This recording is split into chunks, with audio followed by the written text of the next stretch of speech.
नमस्कार, आप देख रहे हैं सुदर्शन न्यूज। मैं हूं आपके साथ ज्योति यादव। चलिए बुलेटिन की शुरुआत करेंगे उत्तराखंड की खबरों के साथ।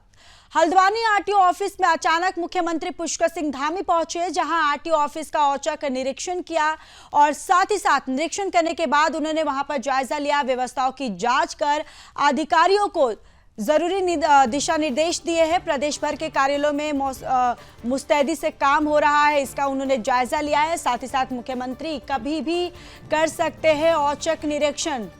तो देखिए, हल्द्वानी आरटीओ ऑफिस में अचानक ही मुख्यमंत्री पुष्कर सिंह धामी पहुंचे, जहां आरटीओ ऑफिस का औचक निरीक्षण कर जायजा लिया और व्यवस्थाओं की जांच कर अधिकारियों को दिशा निर्देश भी दिए हैं। प्रदेश भर के कार्यालयों में मुस्तैदी से काम हो रहा है और मुख्यमंत्री कभी भी औचक निरीक्षण जो है वो कर सकते हैं।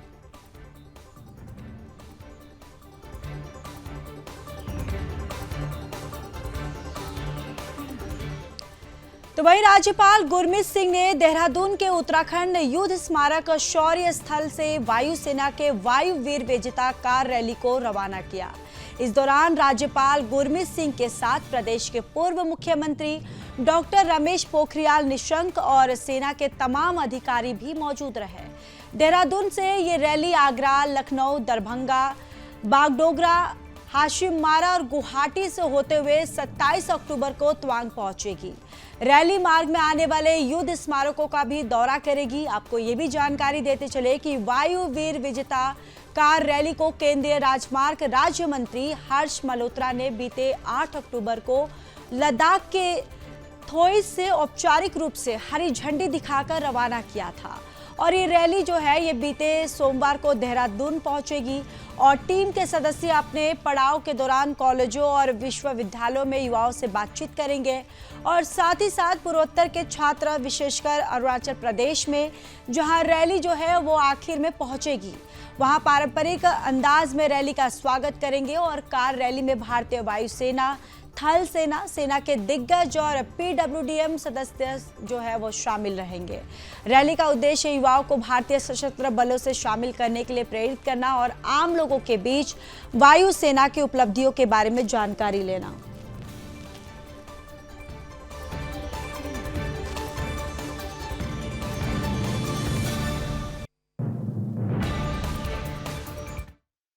अत्यंत गर्व और हर्ष का विषय है कि आज हमारे वायुसेना के विजेता कार रैली जो लद्दाख के थॉयस से, जो इतना डिफिकल्ट और चैलेंजिंग सियाचिन का इलाका है, वहां से शुरू करके और इनका लक्ष्य है कि अरुणाचल प्रदेश के तवांग तक जाएंगे।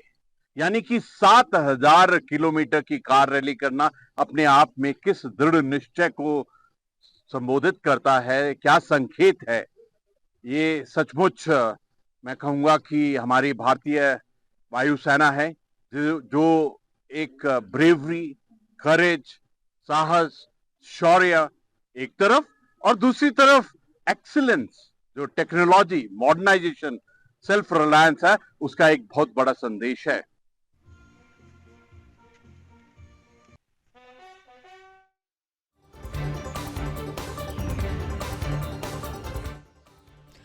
उत्तराखंड के मुख्यमंत्री पुष्कर सिंह धामी प्रदेश के विकास को लेकर कई परियोजनाओं को अमली जामा पहनाने में जुटे हुए हैं। मुख्यमंत्री पुष्कर सिंह धामी जहां लगातार बैठकों में अधिकारियों को दिशा निर्देश दे रहे हैं, तो वहीं प्रदेश के कई अधिकारी ऐसे हैं जो मुख्यमंत्री के आदेशों और निर्देशों को ठेंगा दिखाने में जुटे हैं। ताजा मामला प्रदेश में पीडब्ल्यूडी विभाग का है, जहां सड़कों की मरम्मत के लिए मुख्यमंत्री ने 15 अक्टूबर तक समय निर्धारित किया था और अधिकारियों को सख्त निर्देश भी दिए थे, लेकिन इतने समय में मरम्मत का जो कार्य है वो पूरा नहीं हो पाया। अधिकारी तरह तरह का बहाना बनाकर भारी बारिश को दोष दे रहे हैं और अभी तक सड़कों के पैच वर्क का काम जो है वो पूरा नहीं हो पाया। अब आम समझ सकते हैं कि जब प्रदेश में मुख्यमंत्री के प्रदेशों को और जो उनके निर्देशों को अधिकारी जो है वो ठेंगा दिखा रहे हैं, तो आम जनता की समस्याओं का वो किस तरह से निदान करते होंगे।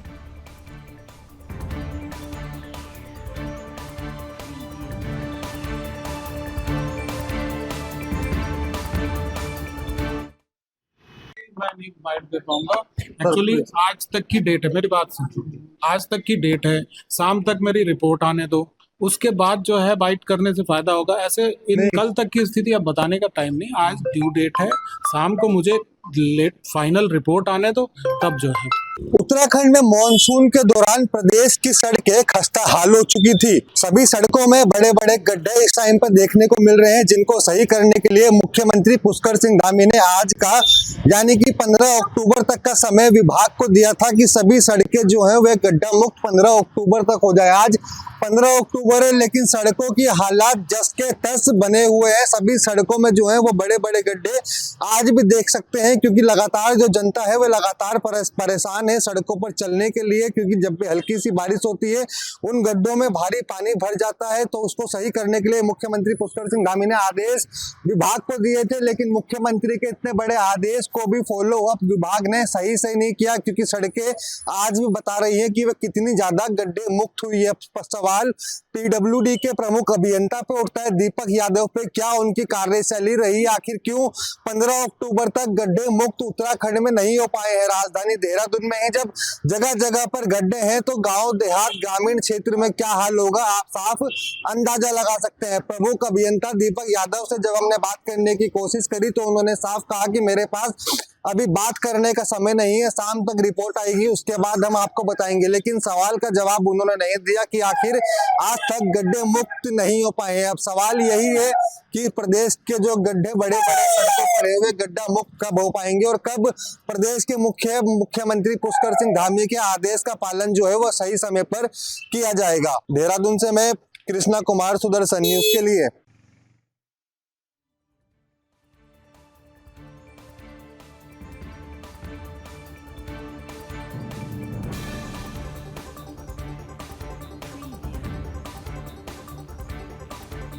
मसूरी में अखिल भारतीय अनुसूचित जाति युवजन समाज के कार्यकर्ताओं द्वारा सुप्रीम कोर्ट में 1 अगस्त 2024 को अनुसूचित जातियों के पक्ष में दिए गए उप वर्गीकरण के निर्णय को जल्द उत्तराखंड में लागू कराए जाने की मांग को लेकर राष्ट्रपति को एसडीएम मसूरी के माध्यम से ज्ञापन भेजा गया।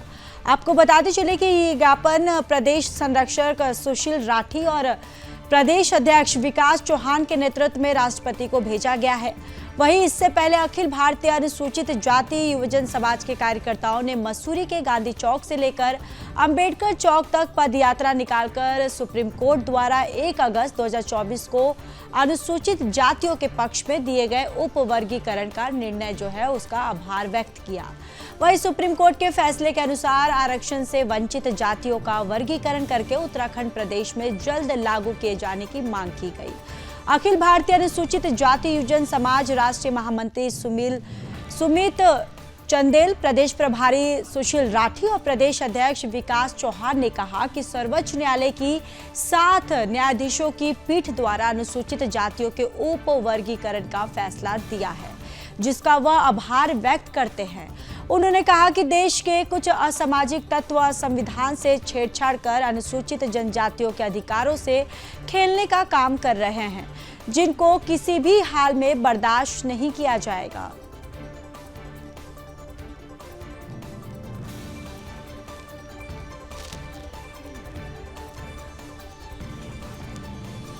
ये आज यहाँ अखिल भारतीय अनुसूचित जाति युवजन समाज के बैनर तले युवजन समाज के कार्यकर्ता जो माननीय सुप्रीम कोर्ट के द्वारा 1 अगस्त 2024 को अनुसूचित जाति के हितों में जो निर्णय दिया गया है, जो निर्णय लिया गया है, उसका आभार व्यक्त करने के लिए हम लोगों ने पद यात्रा यहाँ मसूरी में गांधी चौक से अंबेडकर मूर्ति तक रखी है। अंबेडकर जी को हम नमन करके, माल्यार्पण करके और सुप्रीम कोर्ट का धन्यवाद देना चाहते हैं, आभार व्यक्त करना चाहते हैं। हम यहाँ एसडीएम साहब के माध्यम से महामहिम राष्ट्रपति महोदय को ज्ञापन सौंप रहे हैं युवजन समाज के कार्यकर्ताओं के द्वारा कि स्टेट में उसको लागू किया जाए, सभी स्टेट में उसको लागू किया जाए।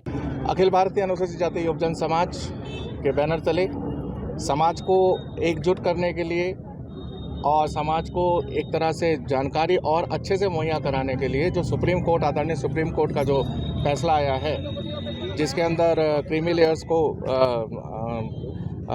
हटा करके और जो वंचित से भी वंचित समाज है दलितों में, उनको थोड़ा सपोर्ट और उनको एक तरह से आरक्षण का सीधा लाभ पहुंचाने का जो निर्णय है वो काबिले तारीफ है।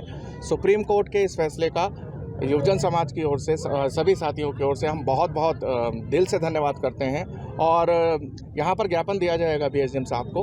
उच्च न्यायालय का जो है धन्यवाद करना चाह रहे हैं, जिन्होंने एक कानून बनाया है जो एक विशेष जाति को ही आरक्षण में जो है लाभ दिया जा रहा था, चाहे OBC हो चाहे SC ST हो। लेकिन अब जो निर्णय आया है हम उसका स्वागत करते हैं और इसी लिए हम धन्यवाद करते हैं और इस कानून को जल्दी से जल्दी जो है लागू किया जाए, ये मांग भी हम राष्ट्रपति जी से करते हैं कि ये कानून जो है जल्दी से जल्दी लागू हो, जिसमें सब जातियों को फायदा हो। क्योंकि अब तक जो फायदा हो रहा था वो एक जाति विशेष को हो रहा था, चाहे OBC हो ST हो कोई भी।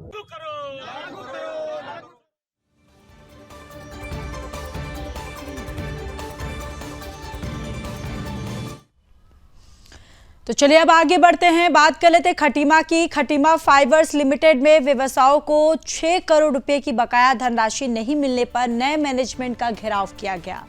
दरअसल खटीमा फाइबर्स प्राइवेट लिमिटेड में नया मैनेजमेंट के द्वारा काम करना शुरू कर दिया गया है। वहीं पुराने व्यवसायी जो खटीमा फाइबर को गत्ता, भूसी, कबाड़ जो है वो फैक्ट्री को उपलब्ध कराते थे, लगभग 12 व्यवसायियों की 6 करोड़ रुपए की धनराशि खटीमा फाइबर्स में बकाया होने पर खटीमा फाइबर्स द्वारा मात्र 1% धनराशि दिए जाने की बात पर व्यवसाय आकर्षित हुए और नए मैनेजमेंट का घेराव कर उनकी पूरी रकम 6 करोड़ रुपए देने की बात की।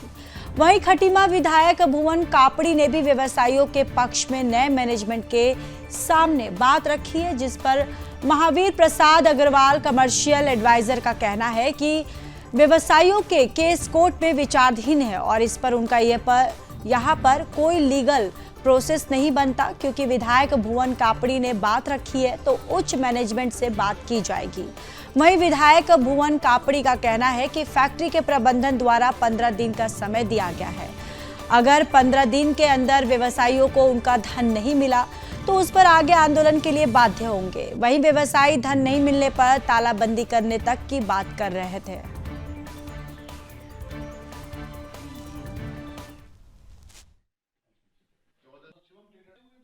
है कि उन्होंने अपने व्यूज पॉइंट बताए थे और उनका यह कहना था कि जो पैसे हैं वो उन सबको मिलने चाहिए।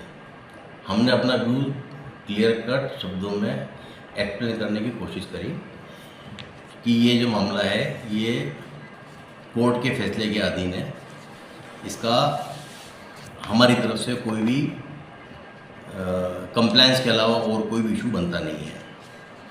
विधायक जी ने जो सवाल उठाए हैं उसके बारे में अपने जो हमारी जो रिपोर्टिंग अथॉरिटी है उनको हम संज्ञान में ला देंगे और बाद में उनकी जो भ्रांति है उसको दूर करने का प्रयास करेंगे। किसी भी प्रकार से कानून की अनुपालना के अलावा कोई भी इंटेंशन नहीं है। से हम लोग पिछले 5 सालों से जुड़े हुए हैं और हमारा भूसी का पेमेंट यहाँ पर बकाया है। हमारे साथ काफ़ी लोग यहाँ पर जुड़े हुए हैं, लगभग 6 करोड़ की लगभग लिस्ट आज आई है यहाँ पर। और हम लोग सिर्फ एक मार्जिन मनी लेकर हम काम करते हैं और फैक्ट्री को पूरी आपूर्ति करी, सप्लाई करी। और लास्ट ईयर इन्होंने हम लोगों से एक स्टेटमेंट लिया है कि फैक्ट्री में तुम्हारा क्या बैलेंस है, और कंपनी बैंक से और दूसरा सरकार से हमें मिलवाया गया कि हाँ इतना पैसा हमने देना है। और लास्ट 13 अक्टूबर की बात थी, आज पूरे 1 साल बाद हम बैठे हैं और पिछले महीने इनका एक मेल आता है कि आपको हम 1% पैसा ही दे पाएंगे जितने भी कॉन्ट्रैक्टर हैं। तो उस बात को लेकर हम लोगों को काफ़ी रोष था, हम लोगों ने काफ़ी दौड़ भाग करी, हम लोग हाई कोर्ट वगैरह गए तो मामला वहाँ से निकल करके NCLT कोर्ट पे चले गया था।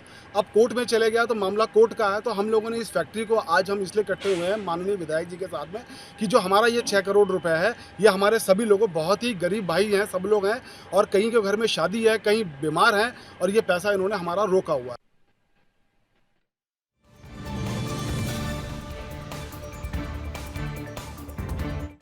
तो वहीं ITDA के डाटा सेंटर में साइबर हमले के बाद खुलासा हुआ है, जहां करोड़ों रुपए के सॉफ्टवेयर खरीदकर ITDA जो है वो भुला है। सिक्योरिटी, इंफॉर्मेशनल मैनेजमेंट समेत कई सॉल्यूशन खरीदे हैं, जहां करोड़ों रुपए के सिक्योरिटी सॉफ्टवेयर का इस्तेमाल नहीं हुआ।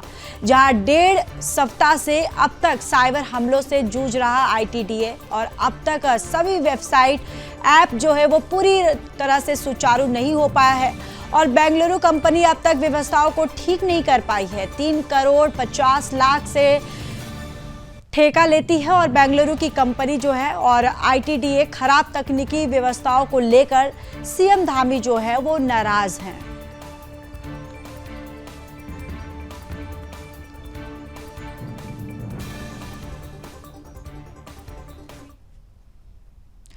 खबर राजधानी देहरादून से है, जहां शहरी विकास मंत्री डॉक्टर प्रेमचंद अग्रवाल ने शहरी प्रधानमंत्री आवास योजना को लेकर विभागीय अधिकारियों के साथ विधानसभा के सभागार में बैठक की है।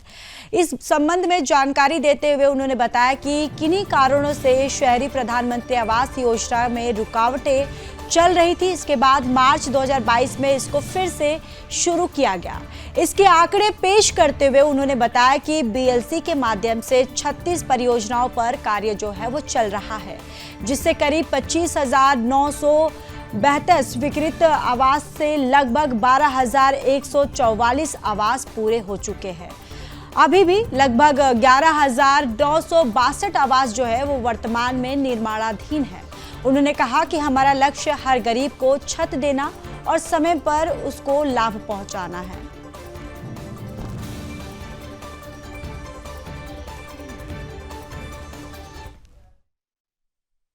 देखिए, प्रधानमंत्री आवास योजना शहरी के जो मेरे उत्तराखंड में काम चल रहा था उसके बारे में हम लोगों ने आज बातचीत की है। और आप जानते हैं कि हमारी जो योजना बहुत पहले से स्वीकृत थी, लेकिन किन्हीं कारणों से हम इसको शुरू नहीं कर पाए थे। और मार्च 2022 के बाद वो काम भी शुरू हुआ और आज वो प्रगति पे है।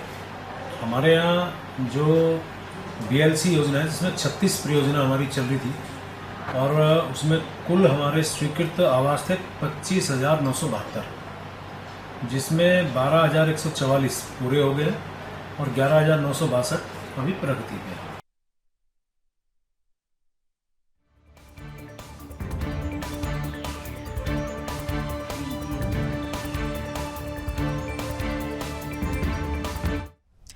तो चलिए आगे बढ़ते हैं, बात कर लेते हैं देहरादून की, जहां राष्ट्रीय स्वास्थ्य मिशन और स्वास्थ्य विभाग उत्तराखंड की ओर से एक अनूठी पहल के तहत राज्य में पहली बार Uttarakhand health premier league cricket tournament का आयोजन किया गया। राज्य के स्वास्थ्य मंत्री डॉक्टर धन सिंह रावत ने इस लीग का शुभारंभ किया। ये टूर्नामेंट 20 अक्टूबर तक देहरादून के महाराणा प्रताप स्पोर्ट्स कॉलेज में आयोजित किया गया है। स्वास्थ्य मंत्री डॉक्टर धन सिंह रावत ने बताया कि ये Uttarakhand health premier league cricket tournament प्रदेश में स्वास्थ्य जागरूकता को बढ़ावा देने का एक अभिनव प्रयास किया गया है।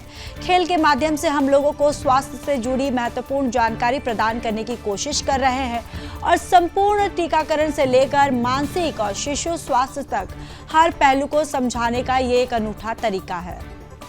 उत्तराखंड में स्वास्थ्य सुधार की दिशा में ये एक महत्वपूर्ण कदम है।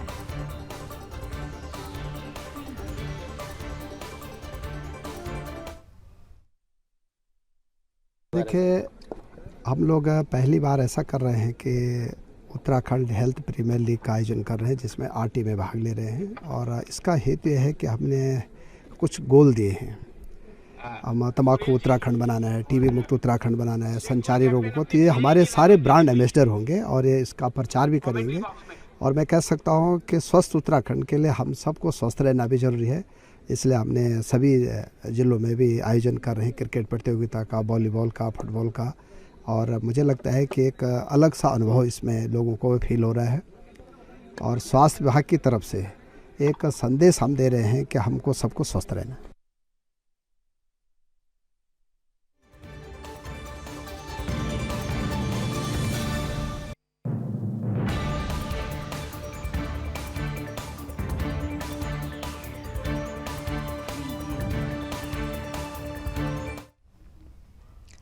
तो चलिए अब लालकुआ की बात कर लेते हैं। लालकुआ पुलिस ने नकली नोटों को चलाने वाले गिरोह का पर्दाफाश किया। आपको बताते चले कि बीते बुधवार लालकुआ निवासी सुनार शिवम वर्मा को लेकर लालकुआ पुलिस ने नकली नोटों के साथ गिरफ्तार किया, जिसके पास पुलिस ने 9,000 रुपये बरामद किए। बाद में इस मामले की जांच की गई तो एक के बाद एक परतें खुलती चली गई। सुनार शिवम की निशानदेही पर पुलिस ने नकली नोट चलाने वाले 6 और लोगों को गिरफ्तार किया। उनके पास से कुल 2,98,000 रुपए के 500 के नकली नोट मिले। इधर मामले का खुलासा करते हुए नैनीताल एसएसपी प्रहलाद मीणा ने बताया कि लालकुआं पुलिस ने नकली नोट के मामले में सुनार शिवम वर्मा को गिरफ्तार किया था, जिससे कड़ी पूछताछ की गई तो उसने अपने सभी साथियों के नाम जो है वो बता दिए। आपको ये भी जानकारी देते चले कि पुलिस ने इस मामले में अब तक कुल 7 लोगों को गिरफ्तार किया है, जिनके पास से 500 के और 614 नकली नोट जो है वो बरामद हुए हैं, जो 3,07,000 की धनराशि है। वहीं पूछताछ में आरोपी ने बताया कि वह मालदा पश्चिम बंगाल से नकली नोट लाते थे और इसके बाद पूरे ग्रुप ने उत्तराखंड, यूपी, अन्य राज्यों से ये नोट जो है वो चलाए जाते थे। आरोपी शिवम वर्मा ने अज्ञात करंट अकाउंट खोला है, जिसमें लाखों की लेन देन का मामला सामने आया। वहीं दूसरी तरफ क्रिप्टो करेंसी का मामला भी सामने आया है। फिलहाल पुलिस इसकी जांच में जुटी हुई है। उन्होंने कहा कि पकड़े गए आरोपियों की निशानदेही पर अन्य आरोपी की गिरफ्तारी को लेकर कार्रवाई जो है वो जारी है और सभी के आपराधिक रिकॉर्ड भी खंगाले जा रहे हैं।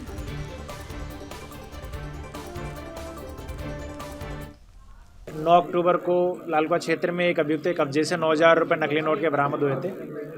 उसके बाद में इस मामले की संवेदनशीलता को देखते हुए SP city, CO city, Lalkuan थाने की टीम, उसके साथ में एसओजी की टीम को सम्मिलित करते हुए बड़ी टीम गठित की गई और इस पूरे गिरोह का पता करने का कार्य शुरू किया गया। जो हमारी पुलिस टीम है उसने अलग अलग जगह जब छापेमारी की और अलग अलग लोगों से जो पूछताछ है उसके आधार पर इस सारे गिरोह में शिवम वर्मा को मिला के टोटल 7 लोग जो हैं अब तक हमने गिरफ्तार किए हैं।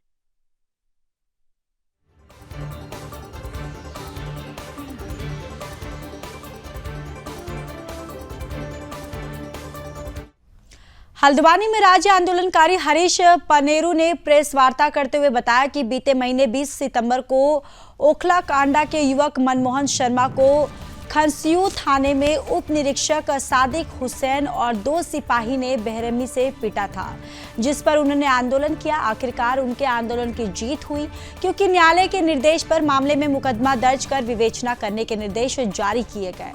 दर्जा और राज्य मंत्री हरीश पैनू ने बताया कि आज भी कई लोग ओखल कांडा की उस घटना पर पीड़ित को परेशान कर रहे हैं। वहीं पीड़ित मनमोहन शर्मा ने भी बताया कि क्षेत्र के ही राजनीति से जुड़े कई व्यक्ति आज भी उन्हें पुलिस से समझौता करने का दबाव बना रहे हैं। वहीं हरीश पनेरू ने बताया कि वह न्याय की लड़ाई हमेशा जारी रखेंगे।